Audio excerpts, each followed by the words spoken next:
Thank you for joining us this morning for Arab Center Washington, D.C.'s webinar titled The Regional Escalation of the Gaza War and the U.S. Response.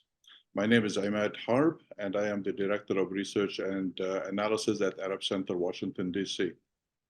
The October 7th attack by Hamas and other Palestinian factions on Israel, and the latter's response with endless war on the Gaza Strip, opened what can be considered a new era in the Middle East and in United States relations to the region. Israel's devastating war on Gaza has generated regional resistance and confrontations on multiple fronts. In solidarity with the besieged people of Gaza and with Hamas, Hezbollah in Lebanon, the Houthis in Yemen, and Shia militias in Iraq have opened armed confrontations with Israel. As a premier supporter of and supplier of weapons to Israel, and as the international power with undeniable strategic interest in the Middle East, the United States has been targeted and seriously involved, and has in fact taken military action against the Iraqi militias and the Houthis. Its involvement will very likely impact its domestic politics and regional alignments. We at Arab Center Washington, D.C. have organized this webinar to explore the current conditions and possible wider implications of the Israeli war on Gaza. Experts will discuss the regional dimensions of the conflict, U.S. involvement in it, and its possible escalation into open region-wide war. We have four great panelists today whom I will introduce in a minute. They will speak in the order in which I will introduce them.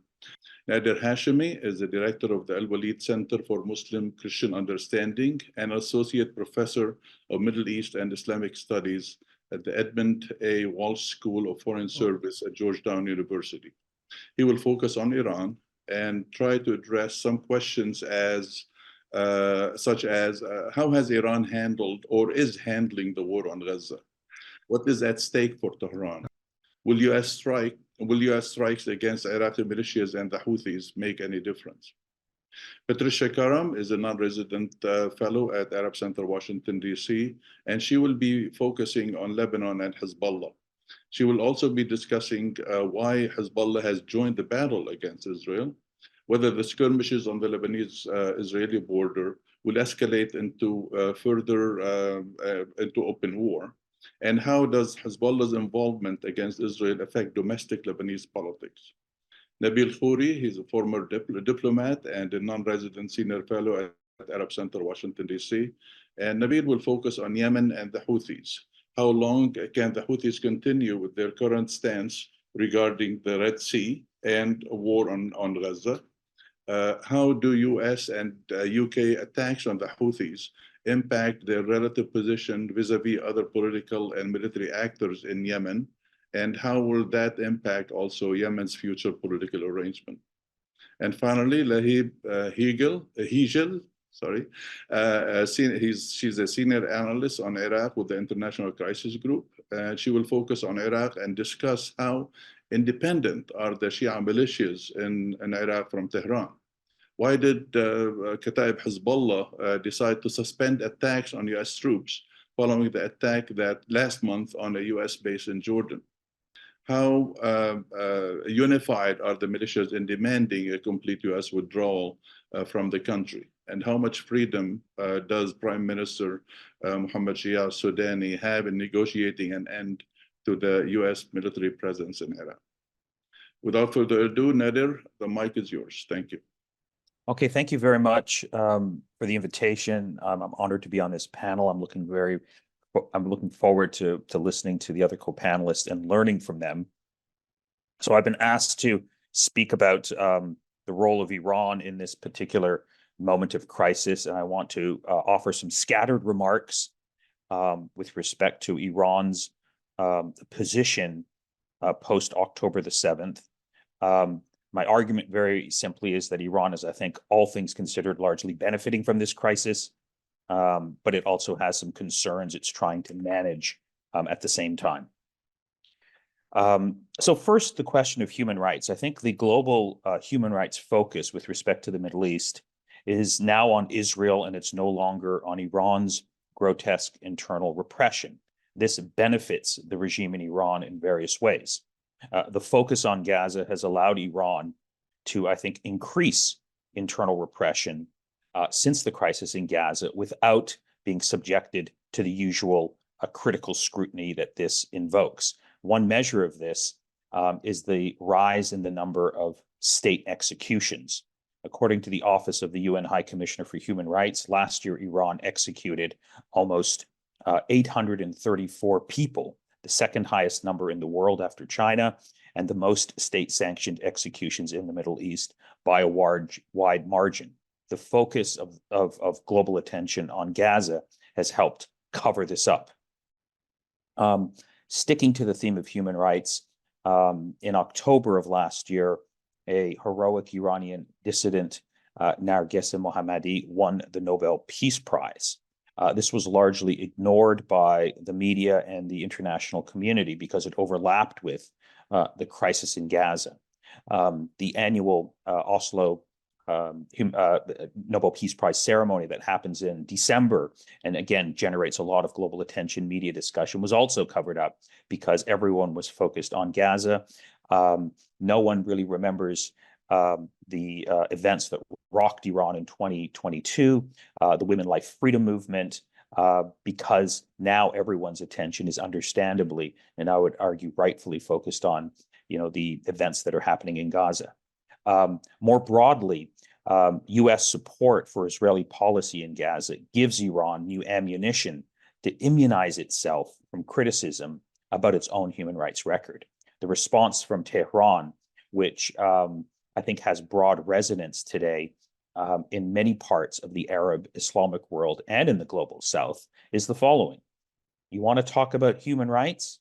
Well, let's talk about human rights in Gaza and Western support for U.S.-backed atrocities by the State of Israel against the people in Gaza, which the International Court of Justice has recently ruled is a plausible case of genocide. Events in Gaza are helping dictatorial regimes such as Iran to sort of shield themselves from human rights scrutiny, because now there's a colossal human rights disaster unfolding in the region that everyone is focused on. I suspect China and Russia are going to play that game as well. Events in Gaza also help Iran, China, and Russia make inroads into the Arab world, particularly on the so-called Arab street, by invoking arguments that I think will have a broad resonance today, as opposed to prior to October the 7th.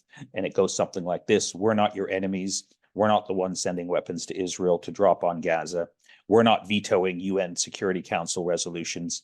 The US and the West are doing these things. We're on your side. And so all of these things, I think, from a human rights perspective, helps the Islamic Republic of Iran. On a related theme, I think the events in Gaza have helped rehabilitate, to some degree, Iran's image in the Sunni Arab world. Recall, after the 1979 revolution, a key foreign policy theme and propaganda line from the Islamic Republic that it invested very heavily in was sending a message to the Arab and Islamic world that Iran was the leading vanguard state on the side of the Palestinians, opposing US and Israeli imperialism in the Middle East. And it was Iran was very happy in contrasting its policies and its positions from those of US-backed regimes in the Middle East that were broadly status quo players, tried to sort of maintain a broadly supportive US position in the region. This situation sort of manifested itself throughout the decades of the 1980s and 90s.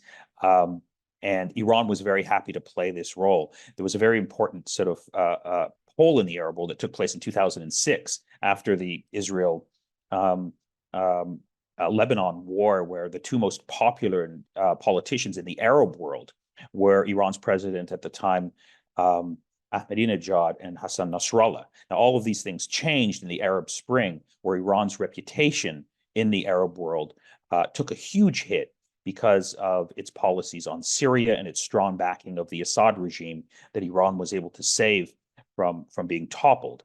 Iran, during this time, after the Arab Spring, was largely viewed as a very sectarian player interested in its own narrow interests, and its reputation in the Arab world took a huge hit.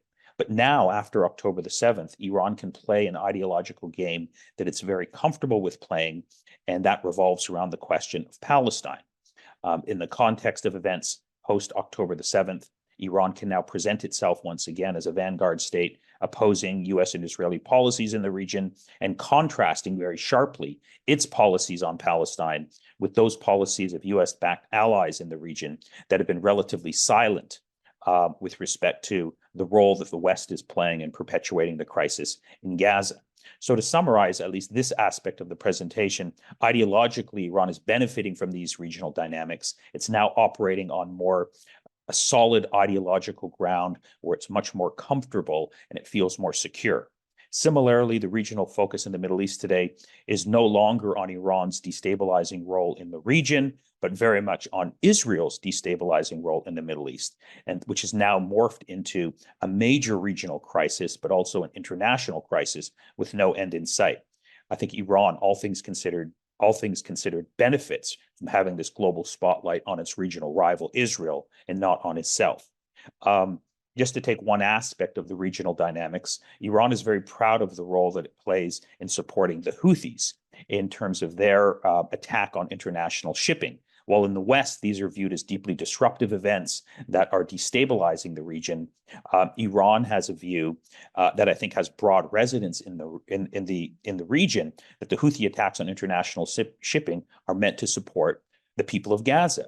And the American and British airstrikes on Houthis, I think, are broadly viewed in the region in an identical way that Iran views these events. That the U.S. and the UK are hitting Houthi targets to make Israeli policy much easier to implement in the Gaza Strip. Now, again, this is not the way it's viewed in the West, but it's very much the way this is viewed in the region. And Iran benefits from its strong military and political support and ideological support it gives to the Houthis. And I'm suspecting that Nabeel is going to say more about that dimension of the crisis. Iran is interested in measured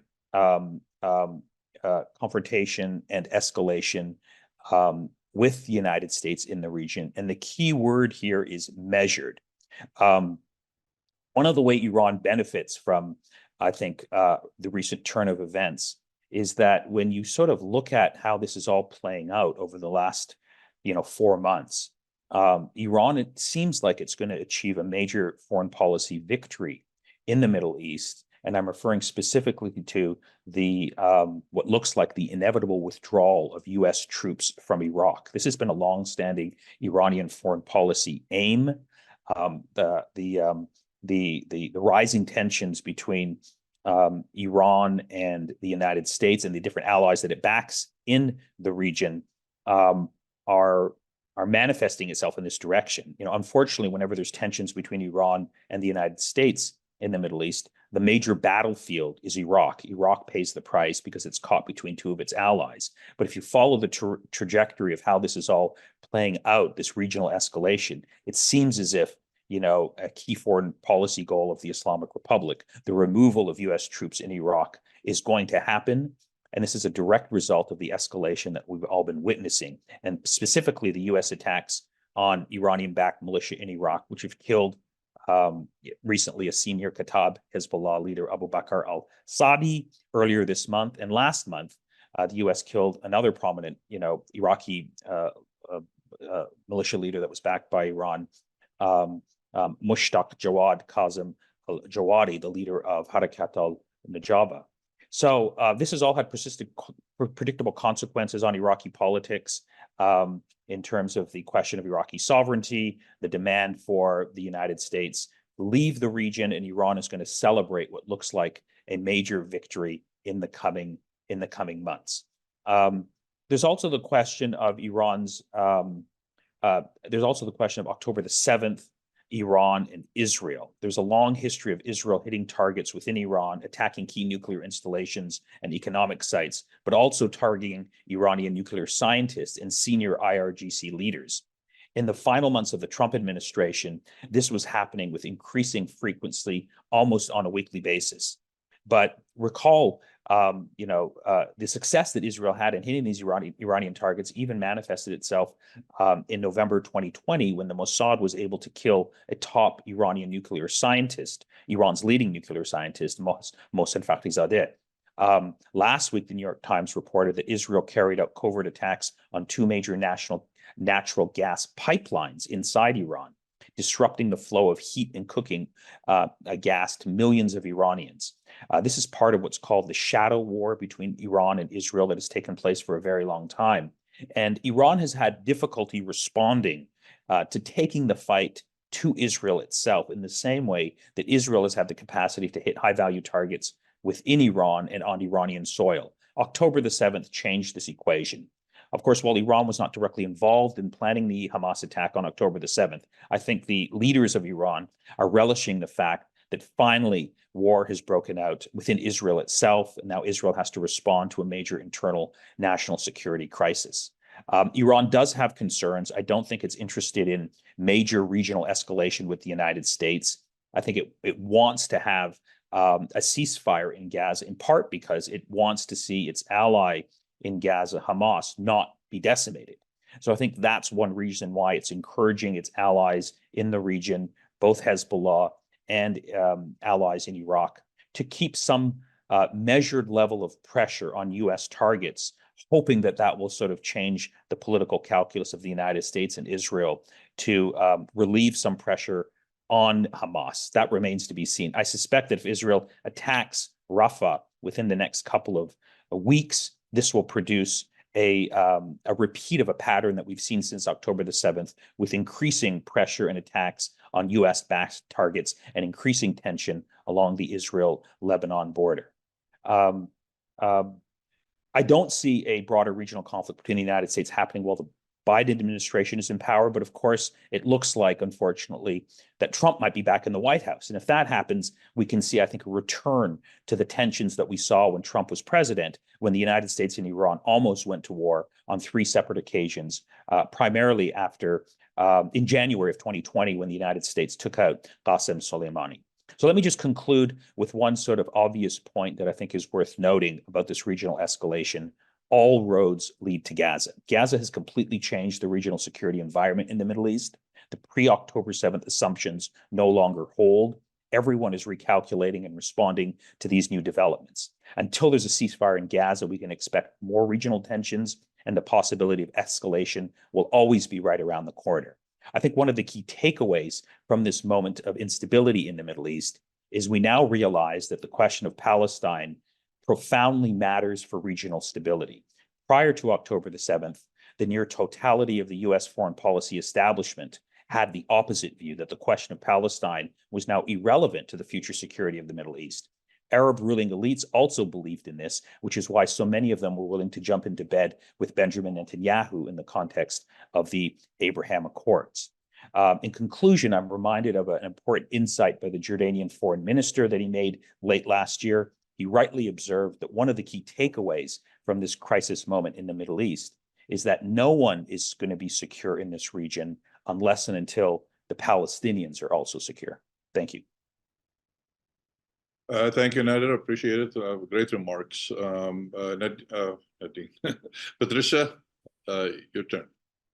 Thanks, Imad. And I guess, just to very quickly follow up on what Nader said, I'd love at some point during the chat to also talk a little bit about, how much Iran has to lose also from escalation. But turning it to Lebanon, once again, we are here we're at a situation where, where war is really looming between Israel and Lebanon, and really this country is finding itself in a hostage situation. It's on the one hand at the mercy of Hezbollah, whose really raison d'etre is derived from its resistance against Israel's occupation of part of Lebanon. And then on the other, it also risks becoming a casualty of those within Israel who believe that really defeating Hezbollah will restore their sense of security, and who've been really intensifying this rhetoric against Hezbollah and demanding its retreat from the border. And it's important to note here that after the conflict, the last conflict in Lebanon in 2006, really UN Resolution 1701 was adopted, and I say this for background, as framework for peace, which in some ways installed a sort of balustrade to prevent renewed war. It demanded, that Lebanon control its territory and effectively, ultimately disarm Hezbollah, or at least relocate the group north of the Litani River. It, to a certain extent, upgraded the mandate of UNIFIL, but this didn't really work. And when both sides over time continued to trade skirmishes, and really this or culminated in some ways to an intensification after October 6th. And of course, now everyone's scrambling to prevent escalation. And while negotiations are now focused on Hezbollah pulling back versus disarming, one could argue that only disarming Hezbollah will satisfy Israel. And Prime Minister Netanyahu has really said that he said other things, but in the line of what he's been saying, Israeli citizens would only be safe when Hamas in Gaza was removed from the southern border and Hezbollah from the northern border, and that really the war would not stop short of total victory to restore security to both the north and the south. There's also the question of Beirut, if really acting in concert with Hezbollah, is trying to also use these attacks as a bargaining chip and trying to link an end to Hezbollah's violence to a broader package deal through which it would really get concessions from the international community and to a certain degree from Israel. The Lebanese internally are fully cognizant that Hezbollah, which is really the actor with the most sway over Lebanese politics today, and not the government, is really calling the shots. And of course, Hezbollah counts Hamas as an ally. And since the October 7 attack, Nasrallah keeps reassuring his base, which strongly supports the Palestinian cause, that all options remain on the table. And of course, the movement remains engaged in a confrontation through daily combat at the border with Israel. Though Hezbollah has been walking a fine line between limited response and full involvement. And the Lebanese government has mostly been in line with that, calling for subjecting solutions to a settlement on the Gaza front. Though nobody in Lebanon, inside Lebanon, is really keen on war. So diplomatic efforts are somewhat stuck. And again, me cynical maybe, but the Lebanese government thinks it will get more out of the international community with the more there is an international desperation to stop Hezbollah's attack. And there have already been signs of a willingness to bankroll Lebanon's failing economy as part of Hochstein's proposal, for example, to somehow sweeten the deal. And Hezbollah may also believe that Washington's eagerness to avoid war plays in its favor. On the surface, it seems uncompromisingly hostile to Israel. Of course, it is said to have worked closely with Hamas. Both groups are close to Iran, which really rejects Israel on ideological ground. Iran is said to provide, is known to provide Hezbollah with money, arms, training. Tehran also, to a certain degree, funds arms and trains Hamas, though to a lesser degree. And Hezbollah is trying to balance between demonstrating its resistance credentials in rhetoric and avoiding a full-scale war with Israel.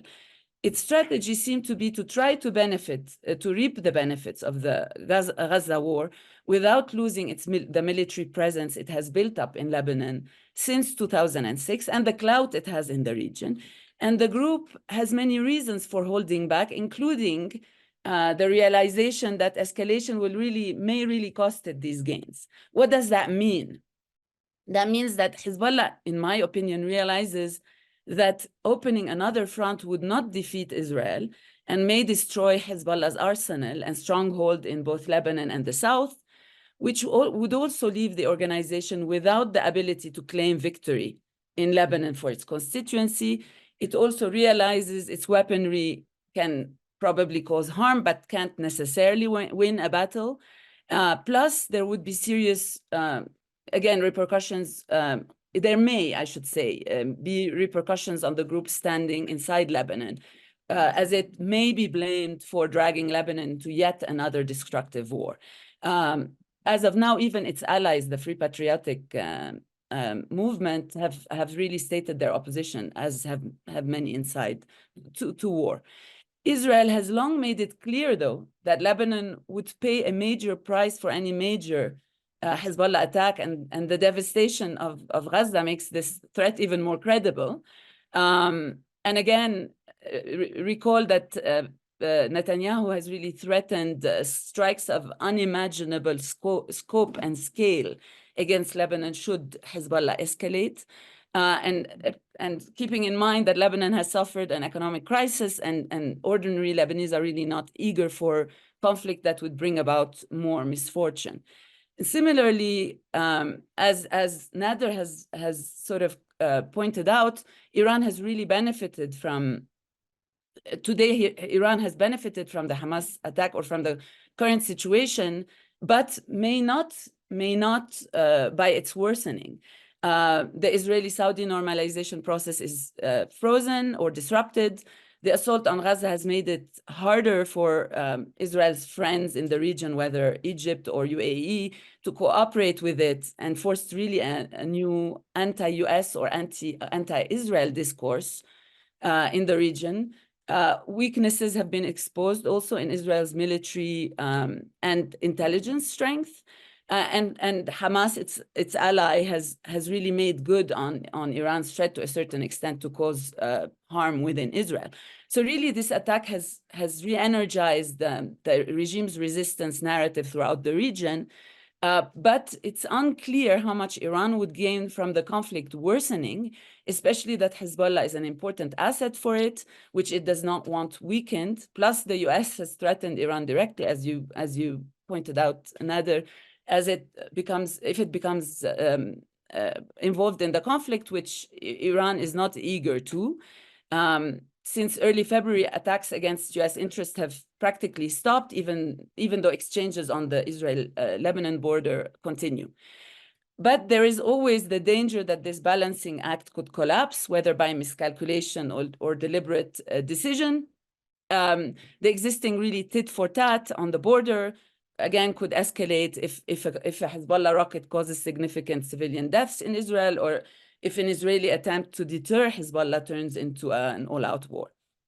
The ongoing negotiations, whether French or US, to really stop the skirmishes from escalating, may be unable, in my opinion, to prevent war, even if, as the French plan wants it, Hezbollah was to withdraw. Because from Israel's point of view, it has the US's backing irrespective, and it has tested that in Gaza. So the calculus that this is not going to be the case in 10 or 15 years means that postponing the battle may entail that it will lose the next battle. So the targeting of Hamas officials inside that you mentioned, Nader, has not really been able to fundamentally alter any reality in northern Israel, where residents have been evacuated and return.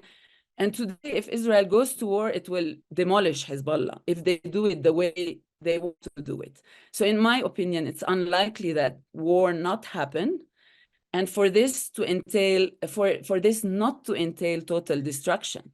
And today, even if Hezbollah were to withdraw and de-escalate, this may even improve Israel's approach for the final battle, that there is no better time in the foreseeable future for Israel to really get rid of Hezbollah.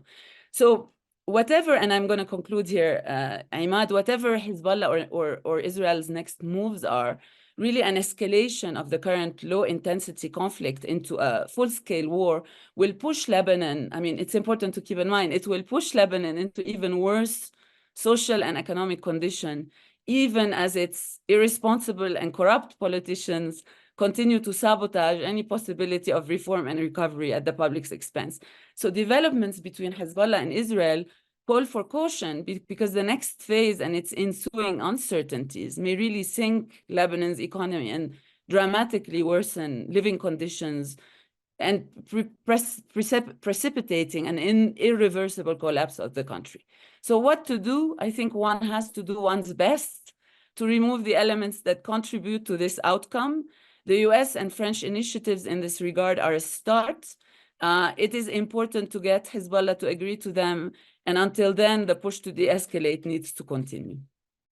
I'll stop here.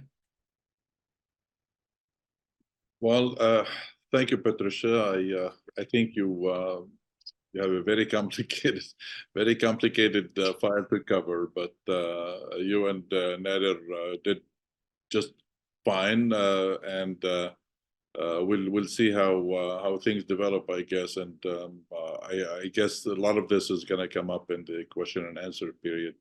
Lahib, I'm going to you now, and we're waiting for Nabeel to rejoin us.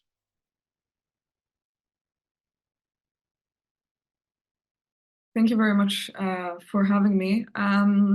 So I will start slightly before the start of 7 October to give some context in terms of how the Iran-backed armed groups have operated, whether in Iraq or beyond. So for about a year or more than a year before 7 October, they had entered a unilateral truce when it came to attacks on US assets in Iraq. They had also significantly diminished their attacks on US targets inside Syria, where they also operate. And one of the main reasons for this was that the government that took shape after the last election in Iraq was largely backed by Iran-aligned parties and armed groups.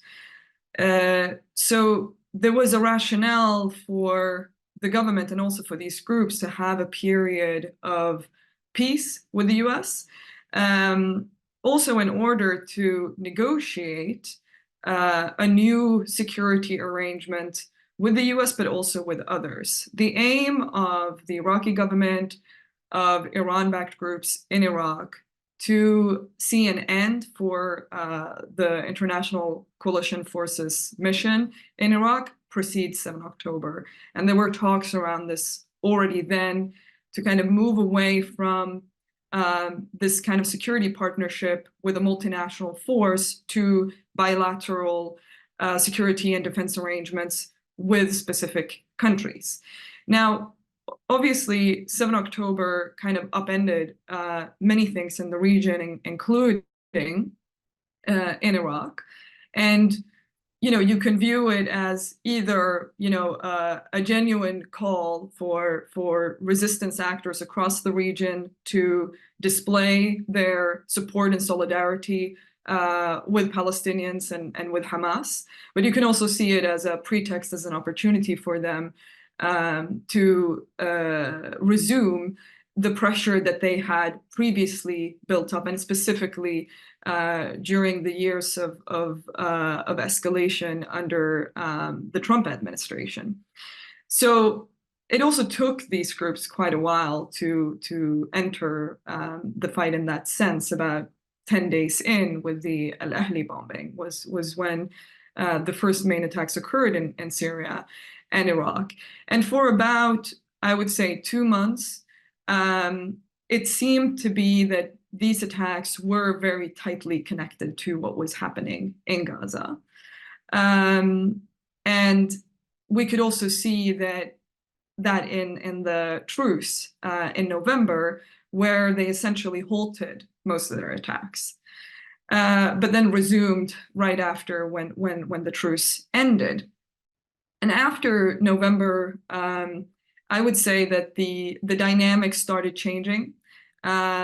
There was an intensification. There was a change in the type of weaponry that was used occasionally, at least on a couple of occasions, short-range ballistic missiles. I think this also changed a little bit the calculus or the impression that the Americans have of what the intent of these groups exactly was. So if they're, you know, previous attacks had been sort of a display of support, then what did the following escalation really mean? And we also saw in this period the US starting to strike back, also in Iraq, not just in Syria. And there were two important attacks, of which one Nader mentioned. One in Hilla city in Babylon province, and then later in early January in Baghdad. Both of these attacks targeted the so-called Islamic resistance factions, which branded into this name after 7 October, Kataib Hezbollah, Harakat al-Nujaba, and Kataib Sayyid al-Shuhada. And the primary target of those attacks was Harakat al-Nujaba.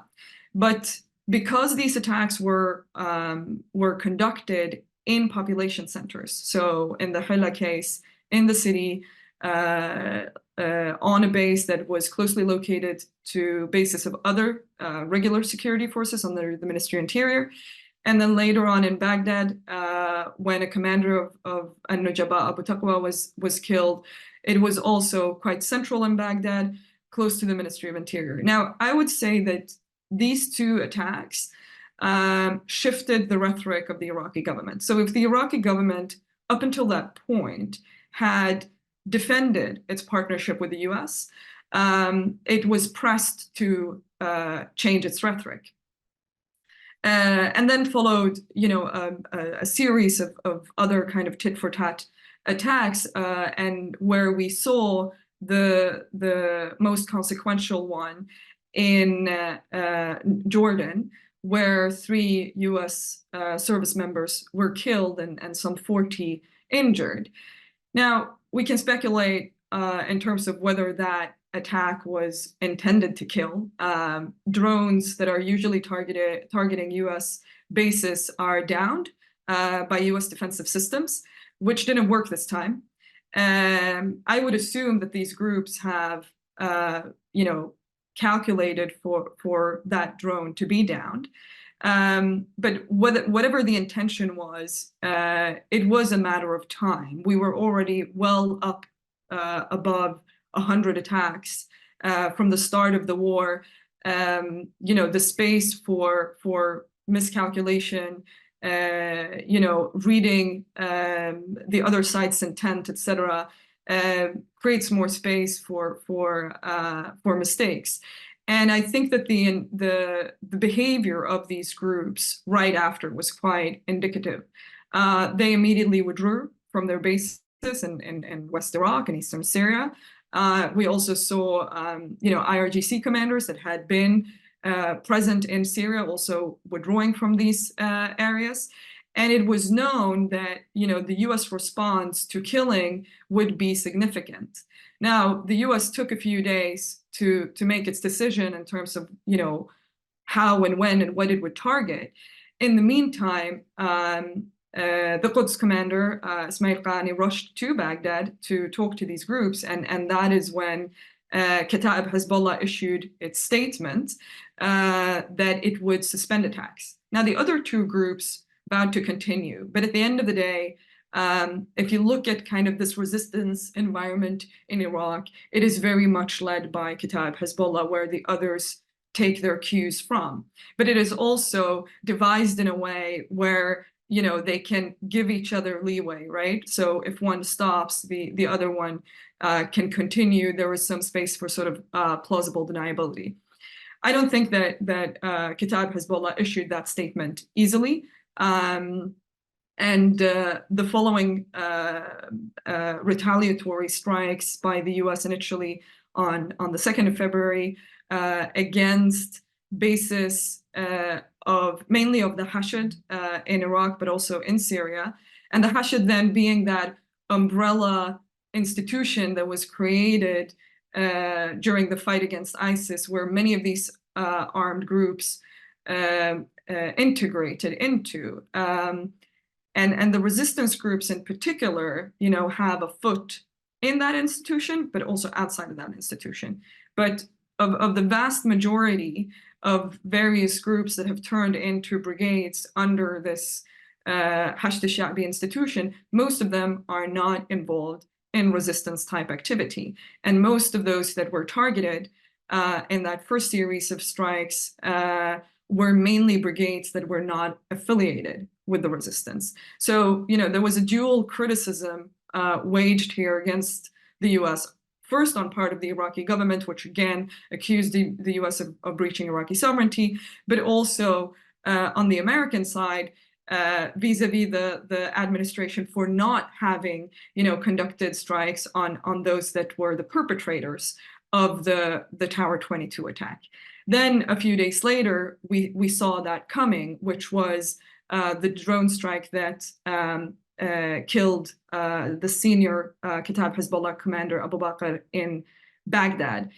And even after that, although this is not just a symbolic loss for Kata'ib Hezbollah, this is a seasoned commander who has been part of the resistance also to the occupation in the early days after 2003. He is someone that had also been responsible for the group's operations in Syria. So it was a significant loss. Normally, I would imagine that, Kata'ib Hezbollah would again retaliate for that, but they haven't so far. And they did issue a statement taking back their suspension of attacks, but we haven't seen any attacks in Iraq since. There have been a few that have occurred in Syria. And so I would say that we are kind of back into a place where there was a specific pattern pre-7 October, where the truce was valid for Iraq, but not necessarily for Syria. And there are many reasons, obviously, for why attacks haven't resumed. One of them is the Iranian pressure, which I think, as Nader said, there needs to be a sort of calibrated escalation. An escalation that runs out of control is not beneficial for Iran, because Iran might risk being struck directly or its assets struck in other parts of the region, but also for the Iraqi government that is trying to negotiate the phasing out of the international coalition forces in Iraq. So I think right now we're in a period where it benefits most sides here that things are relatively calm in Iraq to give space for those negotiations to happen. It can also be that these groups, to some degree have seen that indeed their pressure has worked. If they're able to turn around the government in such an overt way where they can no longer defend this partnership with the US publicly, they have sort of got to where they want to be. Now it is, of course, up to the Iraqi government to deliver the results in terms of a timeline, in terms of how this transformation to bilateral security arrangements would look like. I'll stop there. Thanks. Okay, thank you very much, Lahib. Unfortunately, for technical reasons, our colleague Nabeel Khoury cannot join us by video, but he will be able to join us by phone. Nabeel, you're on. I wanted, first of all, to stress that for all of us, the panelists, as well as many out there, we have to always try to separate our personal feelings from what's happening in order to be able to be objective, analytical. But the fact remains that what's going on in Gaza hurts many of us and hurts us deeply. Part of it is personal. The other part is disappointment that the international system, the United Nations, the basis, the legal and moral basis of the system has been totally shattered by what's going on. It's partly the brutal war being conducted by the government of Israel, and partly almost the nonchalance of the Biden administration. total support for Israel, and then lip service to please try to avoid hurting that many civilians. But in the end of the day, this is going on, and it makes it very hard. I don't know if even those who are saying it, like our ambassador at the UN, the spokespeople here in Washington, when in the same sentence as condoning what Israel is doing, they condemn what Putin is doing in Ukraine and accuse him of going against international norms and legalities and all that. I'm not sure that they're even aware what a blatant double standard this is. Now, having said that, I wanted to point out two international and regional factors that stand out here. One is that the U.S. remains, despite its declining influence in the region, and I've written on that, a result of Iraq and Afghanistan and Syria, there is a declining U.S. influence. However, the U.S. remains the major actor in the region, especially on something like as critical as the Israel-Palestine conflict. No one else, the big powers, Russia remains limited in terms of its presence in Syria. China has made some political diplomatic overtures, but has not really been a major factor, neither in the Red Sea conflict, nor in the Gaza conflict. So for good or bad, and frankly, mostly for bad, the U.S. remains not only a major actor, but the major mediator. And unfortunately, the mediation is very narrowly focused, sending high-level personalities to the region, to Egypt specifically, remains narrowly focused on an exchange of hostages for prisoners. Any talk of a ceasefire remains bracketed by a temporary ceasing of or temporary calming of the situation. No talk of a permanent ceasefire. And the Biden administration really for the past 3 years did not launch a serious peace process like its predecessors did. But since October 7, the Biden administration has been talking about the two-state solution, but it seems like paying lip service to something that they have no credible plan and no credible action towards implementing. So this U.S. major role and major mistakes, the narrow focus of U.S. action means that the U.S. fails to connect the dots and treats every spillover. We have Gaza, we have spillover from Gaza, in Lebanon, in Syria, in Iraq, as well as in Yemen and the Red Sea. And yet the U.S. treats each one as if it were a separate, isolated incident. They treat the Houthis as a Yemen problem, as a Red Sea problem. They refuse to connect the dots to what's happening in Gaza and to the connections between the various members of the resistance axis. Similarly, action taken by the U.S. in Syria is said to be a defense of the presence of U.S. troops in Syria, in Jordan and Iraq, same thing. The problem in Lebanon is being treated as a problem between Hezbollah and Israel. Ambassador Hochstein talking about the borders, and yet it is very obvious to anyone who has been looking at the situation, that it is not a question of borders. It is a question of the brutal onslaught on Palestinians in Gaza. And in general, not just Gaza, but the fact that this extreme right-wing government in Israel has been depopulating Gaza, certainly, but also East Jerusalem and the West Bank. There is a deliberate, very broad, very forceful action on the part of this government. And yet the focus of diplomacy is, Egypt, can you please open up the borders and let some of the Palestinian refugees twice and thrice move into the Sinai? And how many can you take in? The lack of connecting the points is a lack of understanding of the Levant, what used to be known as the Fertile Crescent.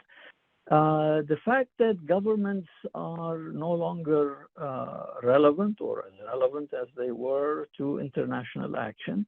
There are new popular armed forces in the region. They call themselves the Axis of Resistance. From their perspective, they are resisting Israeli aggression. They are also resisting colonialist policies by the U.S.,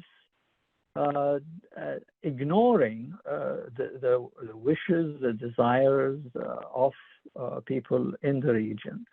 These popular forces are connecting more and more each day, and they cannot be dismissed simply as terrorist organizations, which again the Biden administration seems to be doing.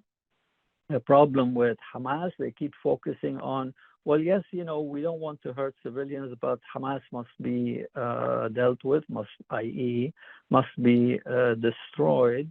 You're fighting an organization that is not interested in coming to bomb targets in New York. They are trying to liberate the Palestinians. They are a major actor, and yet there's no sense of we have to sit down with these people and try to come to some sort of understanding to calm down the fighting. I think this failure to connect the dots, this dismissal of serious popular forces all over the region. It is no longer relevant. Egypt is not going to go to war with Israel. Jordan isn't going to do it. The Gulf countries are certainly not interested in this conflict at all, particularly Saudi Arabia and the UAE.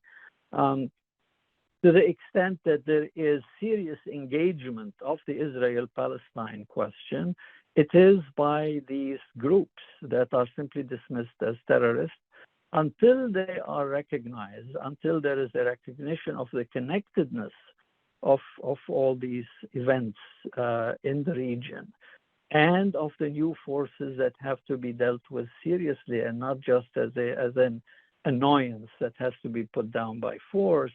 I think we are going to continue for a long time to come to see violence not only in Palestine, but spreading throughout the region. And that's it for my opening remarks. Nabeel, could I impose, please, on you? Just you have about 2 or 3 more minutes. Could you touch on the Houthi angle of this whole thing? Yes, well, again, the Houthi angle is being treated as an interruption, a disruption of trade routes, shipping routes through the Red Sea. It is seen as a Yemen problem.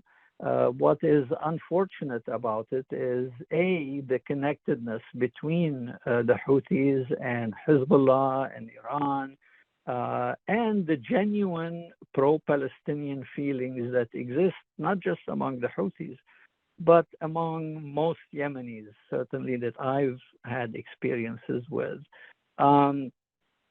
So the connection is not seen. And what's unfortunate also is that given that the crisis inside Yemen has not yet been resolved, the anti-Houthi forces inside Yemen some of them supported by Saudi Arabia, others supported by the United Arab Emirates. These forces are trying to take advantage of the fact that the U.S. is now bombing Yemen to revive their hopes that perhaps the U.S. would help them throw out Houthis from Sana'a, push them back to the north, regain control of the country. These are very unrealistic goals, but that the U.S. is not dissuading, and that are likely to inflame the situation even more. So the spillover of Gaza is that it is likely to disrupt perhaps the understanding that has developed recently between the Houthis and Riyadh, but also inflame the situation inside Yemen. And there are several, 4 or 5 different fronts internally in Yemen that have become active in the last 3-4 months after a period of being fairly quiet. So the dangers of a more serious conflict inside Yemen has also arisen. Well, thank you, Nabeel. Appreciate it very much. Thank you to all the panelists for presenting very, very, really thought-provoking remarks. Appreciate it. I want to take the privilege of the host and ask my own questions first. I'll start with you, Nader. You alluded to Iran's stand within the Arab street, basically in 2011 when it went full force supporting, and it still does, supporting the Syrian regime.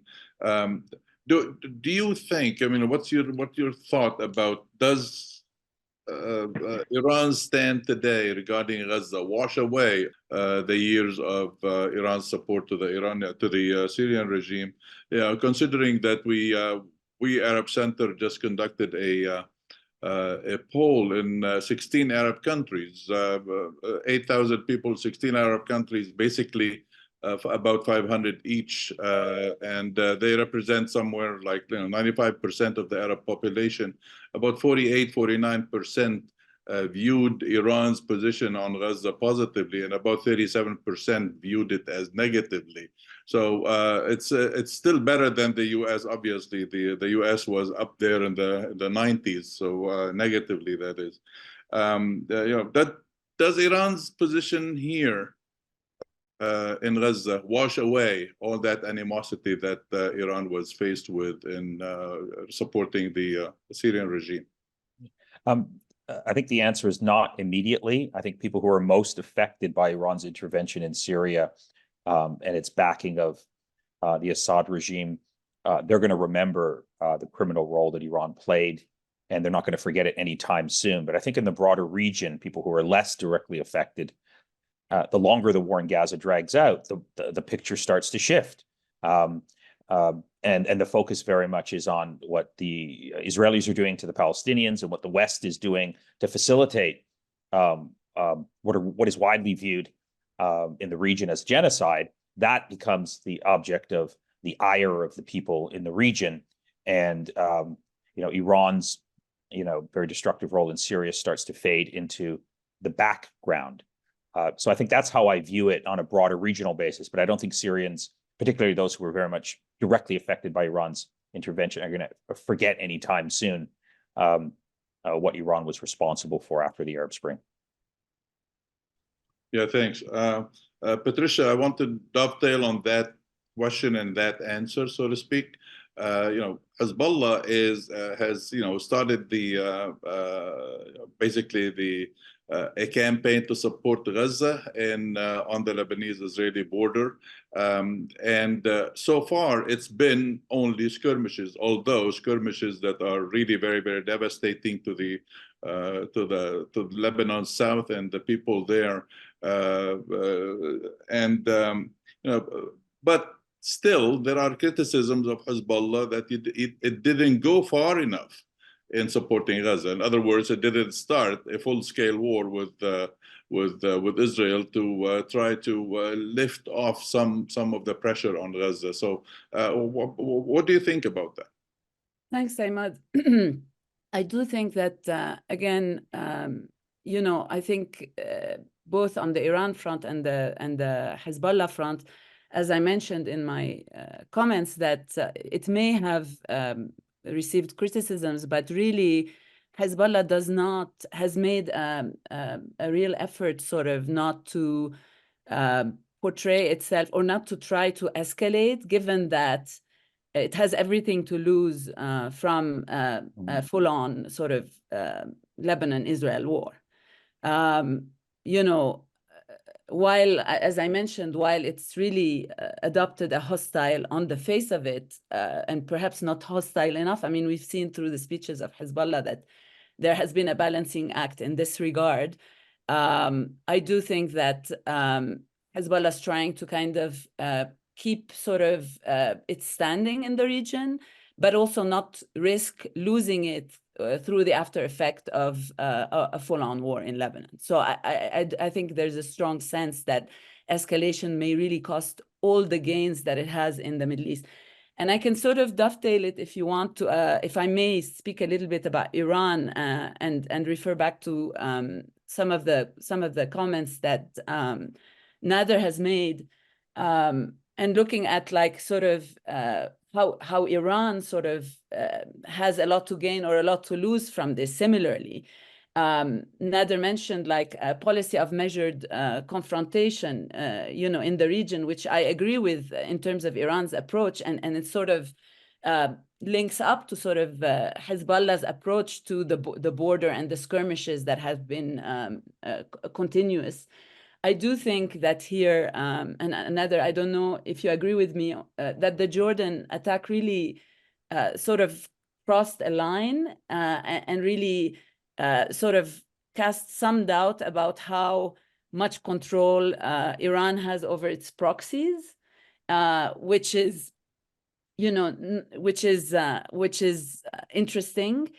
So I think that in that regard, while Iran has a lot to gain from sort of the war, it has a lot to lose, and similarly targeting sort of its allies and their military capacity, and could really reduce the nuisance power of Tehran that it has really applied through those kind of attacks, ad hoc attacks, sort of by its against U.S. targets, for example. I could say more on this, but I'll stop because I'm sure Imad, you have other questions in mind. Lahib, I want to ask you the other side of the coin. I mean, the militias have pressure on Sudani, but now that they have basically, listened to cool things down a little bit, do you think he has more leeway now? Do you think he has more freedom of action regarding relations with the United States, or specifically the issue of withdrawal of coalition forces from the country? I mean, I think from the point of view that the Americans have been very clear in saying that we're not leaving under threat. This environment certainly makes it easier for Sudani to have a conversation with his American counterparts.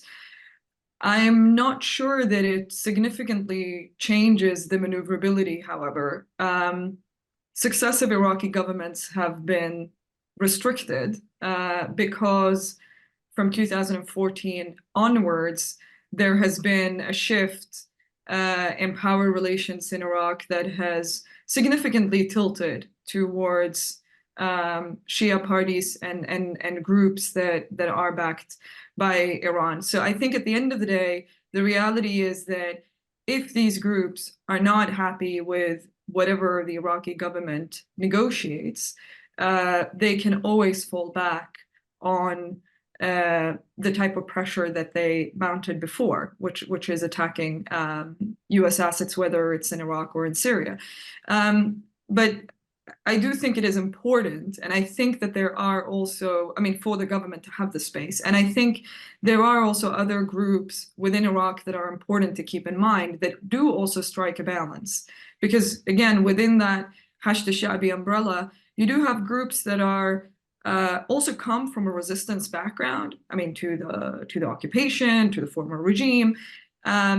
These groups are more moderate at the end of the day. They do not engage themselves in these types of attacks, although they also drive the agenda of expelling US troops. So here I'm talking mainly about the better organization, Asabah al-Haq. But they have taken a step into politics which has made them invested in the political system in Iraq. And so they also realize, that bombing the US out of Iraq is not the most efficient way. At the end of the day, the Iraqi government, the Iraqi state very much is dependent on the US, not just for security reasons, but also economically.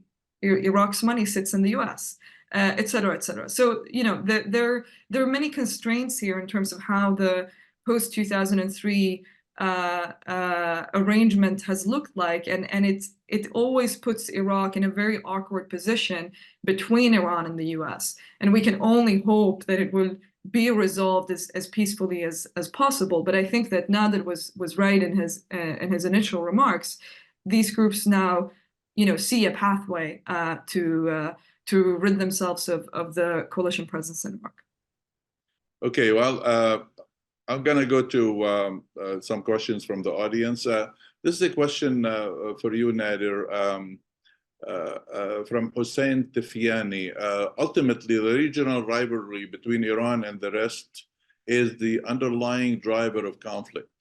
Does giving Iran a seat at the table and deciding what happens in the region help bring some semblance of stability? I think it does. I mean, I think Iran feels very much left out of the regional security architecture that has been set up largely at the behest of the United States and its allies.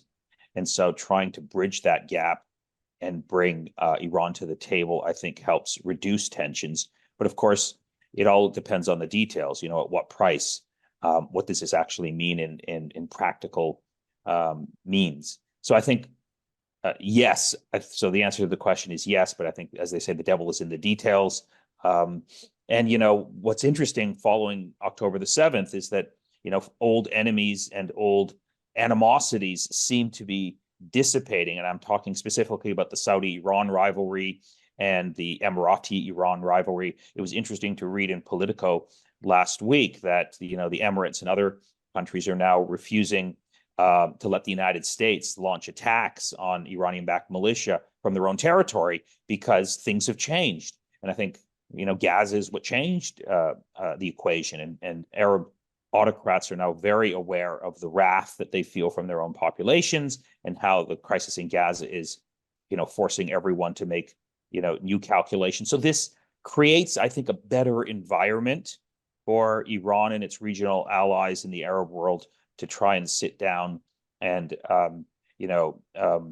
negotiate something positive. But at the end of the day, Iran and its adversaries still have very different reads and visions for the future of the Middle East that fundamentally puts them at odds. So it's uncertain whether if Iran is brought to the table, whether anything can be negotiated that would satisfy all the parties.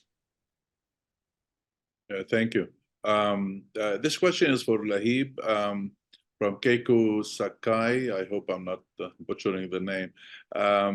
Can we understand that the different patterns of actions of members of the Islamic resistance of Iraq reflect their power struggle in the domestic politics, seen in the assassination of newly appointed mayor of Babylon, for example? I don't think so in this case. There is one important figure that I haven't even mentioned here, which is Muqtada Sadr, who is an important figure in Shia politics in Iraq, but who withdrew from the political scene after the last election, which he won, but not being able to manage to form the government, he decided to exit the political process altogether. I think the incident that is referred to here is more reflective of a struggle, an intra-Shia struggle with the Sadrists on the one hand, that have been the lead resistance group especially in the early days of the US occupation, and then kind of left that form of struggle, and are now quite opposed to many of these other Shia parties and armed groups. And so I think that type of conflict is very much domestic. It is very much a contest between the Sadrists and certain other groups, in particular Asla'ib al-Haq, but I do not think that it informs the current actions of the Islamic resistance groups. Lahib, I want to follow up with a question of my own. Where are the Kurds in all of this? Where is the KRG?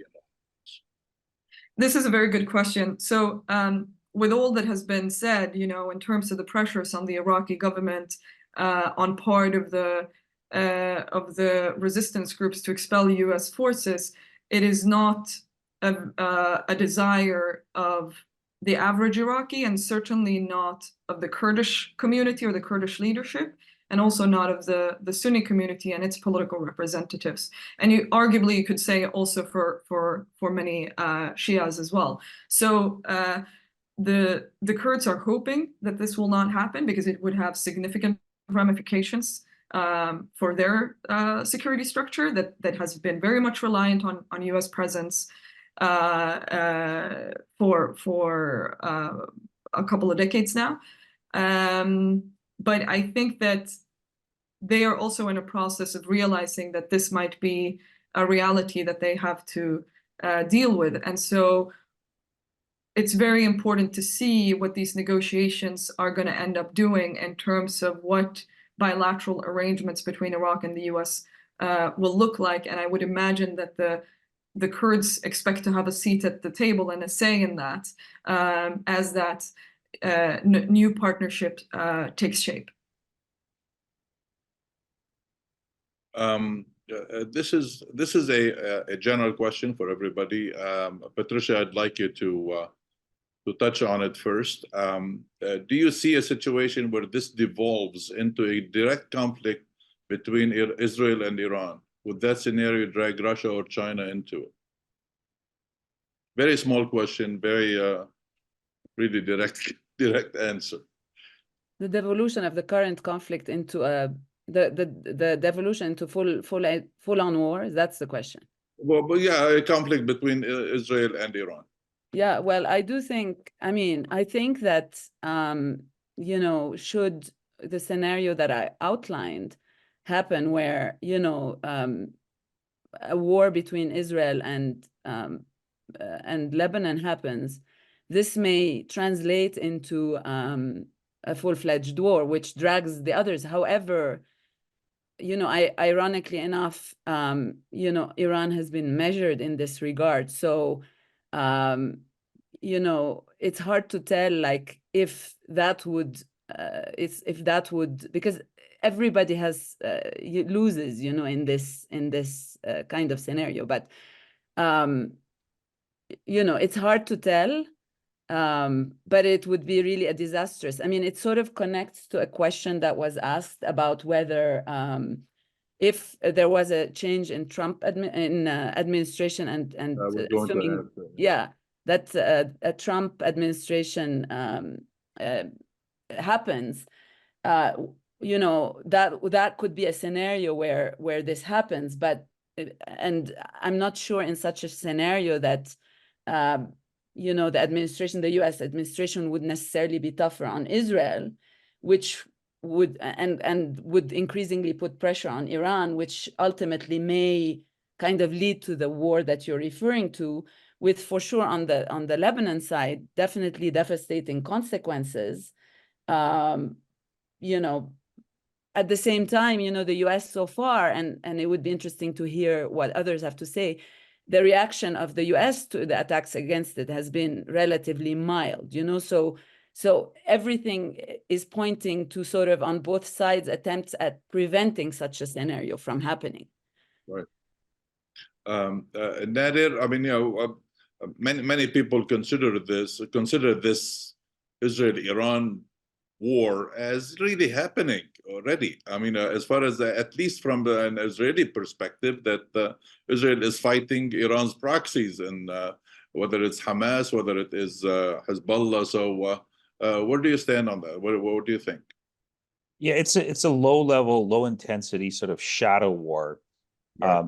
It's clear that Netanyahu has an interest in extending the war and expanding it. I think that explains the attacks on Iranian interests in Syria, hitting the Iranian gas pipelines, probably going after more Iranian targets. I think very much the strategy is to try and expand the war, to draw the United States in.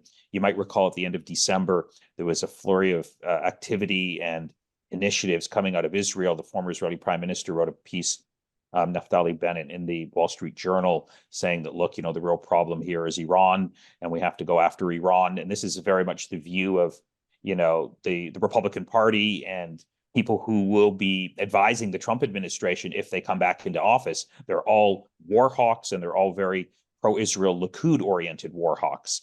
So I think that's really the dangerous scenario here. As we saw just a couple of weeks ago after the death of the 3 American soldiers, the debate here in the United States was, let's go after the head of the snake. Let's not sort of worry about going after these militias. So I think that becomes a much more likely scenario if, as I say, God forbid, for many reasons, Trump gets back into the White House. Then I think we're much more closer to the type of scenario that your question outlined. Yeah, Lahib, you have an opinion on this? I mean, I largely agree with what has been said. I think that in terms of Iraq, if we're thinking about that scenario that Nader ended with, it would be interesting because it's the Trump administration already back then had indicated that it was at least interested in leaving Syria. So, would that be a process that is speeded up and then combined with intensifying escalation in the region? That would be concerning. I think it's difficult to say at this point exactly what that policy would look like, especially considering that we still have a year. So, are we going to reach a ceasefire in Gaza? I mean, I think there are some very critical moments that we would have to look for before we can kind of answer that question. But I do agree in general that I think that it would be quite devastating for the region. Exactly. This is also a general question. What are the current post-conflict plans in Palestine in motion by international and regional actors? We're hearing about ceasefires, permanent, temporary, exchange of prisoners and things. I mean, what are there any specific kind of plans, other than the so-called two-state solution that would be considered to be a plan for what is called as the day after?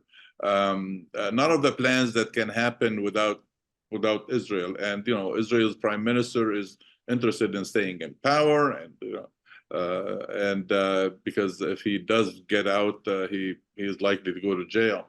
So what are your thoughts on that, Nader? Okay. Yeah. Just a few words, if I, Nader, Go and ahead. then I'll let you delve into it since it's more your area of expertise than mine. But Go ahead. I do think one thing I want to just underscore in this is that, given, and you've pointed to it, Imad, given that today sort of Israel is really insisting on absolute victory, right? And is in a sort of existential crisis. I think many of its leaders, not just Netanyahu, can't really see, and Nader, maybe you can, this is something you can maybe address, can't really see a secure future for the Israeli state with the Palestinian one, and I'm being provocative here, with the Palestinian one alongside it, which I think is somewhat why calls of to revive really a solution to the conflict have at least remained unheeded on the Israel side. And I think, many of the leaders kind of have stated over and over that, really Hamas needs to be destroyed, and Israel needs to take control of security over Gaza, and ensuring Gaza sort of no longer poses a threat to Israel, which is in some ways contradictory to any sort of demand. It suggests a demand to Palestinian for Palestinian sovereignty. It suggests a sort of fight to the end. I think on the Lebanese front, it's very critical to sort of think of, you know, resolving, at least for the future of Lebanon, the sort of the situation in the south and the issue of the borders, regardless, because that also has implications on sort of Lebanon's sovereignty. So I'll leave it at that. Go ahead, Very Nader. quick, yeah, very quickly. There was a piece in the New York Times that speaks directly to this issue. It came out last week, and basically it was a discussion of what regional Arab states have been cooking up in their own private discussions about a post-conflict scenario. And if you read the article, it very much revolves around this notorious figure who's actually from Khan Yunis, but is sort of a right-hand man to the leader in the Emirates, Mohammed Dahlan. Basically, it's the Mohammed Dahlan solution that's being discussed very seriously, where the plan very much for a post-conflict scenario is to try and reunite the Gaza Strip and the West Bank under one united authority, where Mahmoud Abbas will be pushed out of the picture, and the article actually says he'll be somewhat of a ceremonial leader, and it will be a new sort of person who's going to come in to really manage things, but of course manage things in the way that Mohammed Dahlan knows how to manage things, with a very thuggish and brutal manner, you know, similar to the way that other Arab autocrats run their own societies. That's very much the plan. It makes perfect sense from the perspective of Arab autocracy. That's their preferred vision. I suspect Israel will be happy with that situation, given the, you know, relationship that exists between Israel and the Emirates, and how, you know, Mohammed Dahlan is the type of strong man that, you know, he can be counted on. I suspect, you know, both political parties in the United States will largely be happy with that scenario. And of course, what it means effectively, it's a disaster for the Palestinians, because there'll be no Palestinian self-determination, no Palestinian statehood of any meaningful form. It will just be another form of, you know, collaboration with Israel that will, you know, keep this conflict going for another generation. That's very much what's, you know, the piece in the New York Times is talking about. It seemed very realistic to me. And all of this sort of, in my view, just highlights what I think has been missing from this discussion on the crisis in Gaza and what's happening to the Palestinians today. The real dire need, the real central need for a new revitalized Palestinian leadership that's truly representative, that's truly, you know, inclusive, and that is incorruptible, and that can represent the aspirations of the Palestinian people in ways that we really haven't seen for a very long time. Thank you. Lahib, you have some thoughts on this? I really only want to reinforce Nader's last point there. I mean, with all the havoc that has been wreaked, I mean, this is really the moment to ensure that there is a revitalized Palestinian Authority that is actually, you know, to some degree at least accountable to its own population. And right now, much of the discussion is happening certainly outside. And I don't think that there is, at least from the indications that we've seen, that there is much innovative thinking on part of the actors that have, you know, some sway, whether we're talking about the U.S. And Israel, or also on the Arab side.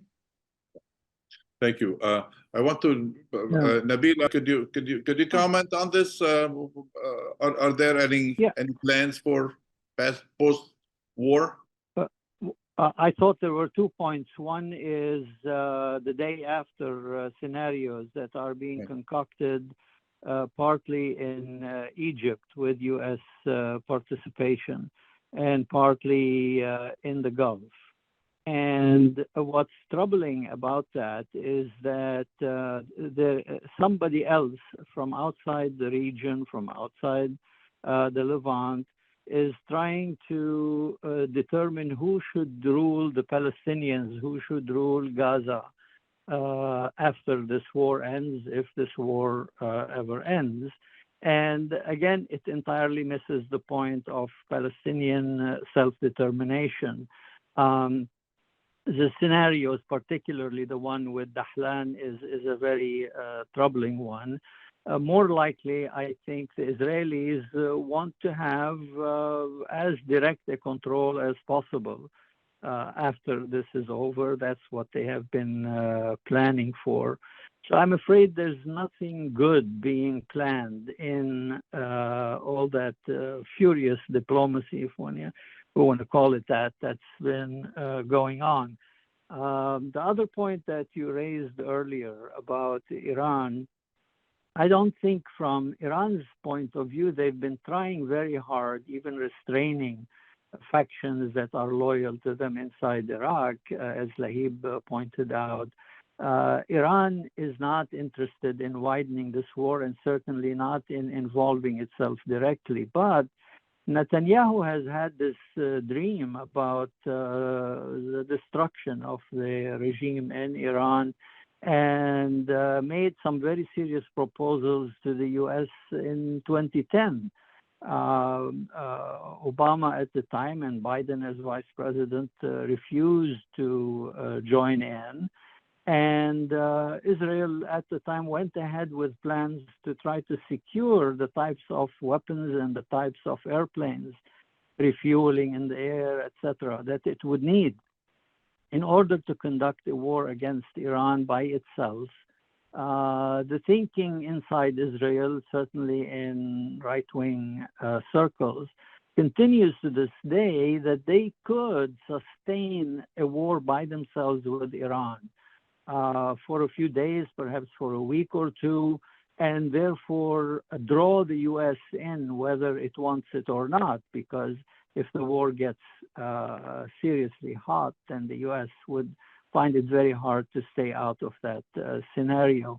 The other one, the only reason Iran might itself initiate something, and it would be a very, very big decision for them because they know the kinds of destruction they would suffer in an all-out war, at least in the short run, is a war between Israel and Lebanon, Israel and Hezbollah, in which the Israelis conduct a very major invasion of Lebanon, again, as if they didn't learn from the first one, to the point where Iran feels that it absolutely must come to the rescue of Hezbollah.